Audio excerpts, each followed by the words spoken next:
Hey folks, it's Brad here with this newer brand camera cage. Ooh, okay. So I'm happy with this. I'm not primarily a videographer. I'm primarily a stills photographer. So why did I get this? Okay, well, probably not your use case, but I take a lot of pictures of dogs and usually small dogs. And this is out in public doing various things because they're service dogs. And, you know, disabled power wheelchair user, disabled friends. So what I wanted to do, instead of having my camera held upside down by just a basic quick release plate on my monopod quick release clamp and then flipping the pictures, I thought, well, you know, if I get a camera cage, then I can put a quick release plate on top of this because there are these 1/4 mounts, and then I can attach it that way and have it lower to the ground and use my remote release here. I can have a monitor plugged into this, and it's a better setup for me. That turned out to be a good idea. I'm really happy with it. But beyond that, even if I'm not doing that, it's been easier because it gives me, basically, I thought I'd put a handle on here or one that's oriented that way, but I didn't like that so much. Instead, I'd rather just be able to grab it from there and press this button or use my remote trigger. By the way, the Bluetooth ones that have more options on them, I really recommend it.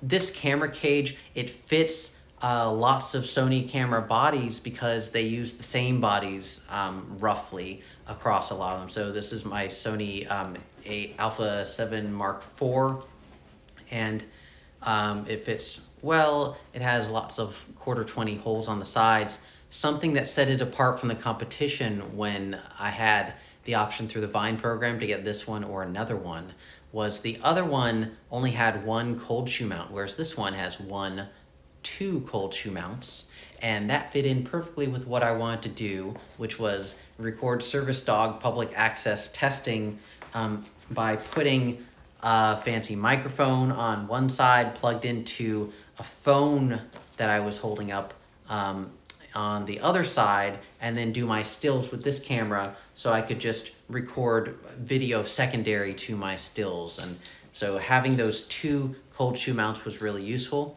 Now, theoretically, you could use an adapter and a 1/4 on another camera cage. So if that's not a big deal to you, you can always adapt things in another way. Now, one thing about customer service is mine didn't come with one of the two screws that's supposed to be on the side here for doubling securing it, because you got the bottom 1/4.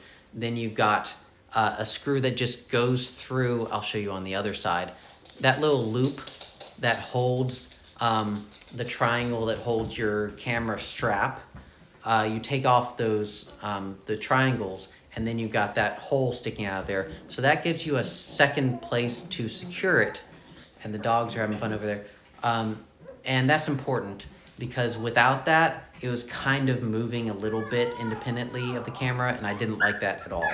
So since it didn't come with that, what they did was I wrote NEEWER directly, and their customer service person was very helpful, and they ended up reimbursing me for a set of the screws that would cover this.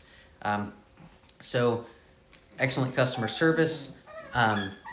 Along the bottom, this is very handy. You have this magnetically attached tool which has the hex key that fits the screw heads that screw into that little bit that detaches. So this adjusts based on your camera body. You can slide it up and down a little bit. It's independent of the camera cage, a separate piece. So you screw it to the camera cage with one screw, and then you screw your camera bit there that holds the strap normally to the other side. All right, so that's the hex key. And then the other part right there is for screwing the bottom 1/4 on and off.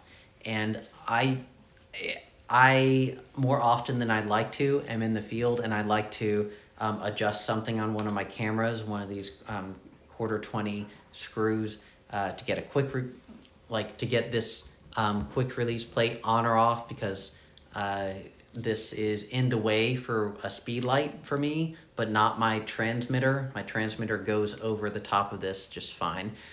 So it's very convenient to have that when you're in the field, just ready to go. You can put straps on the corners here if you want. There are bars for straps to go through, so if you really like straps on there, or maybe you could put something else on there, then that's good.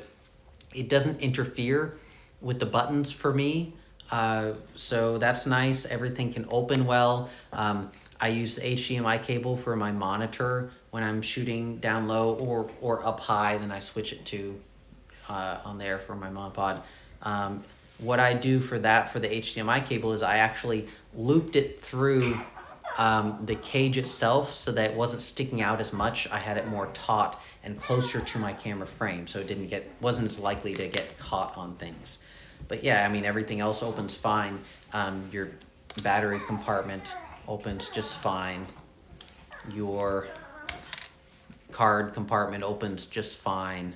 So, I mean, if you have any worries about whether this is going to work in practice, I initially tried it out for a 4-day event where I was the photographer, and I mean, it was great.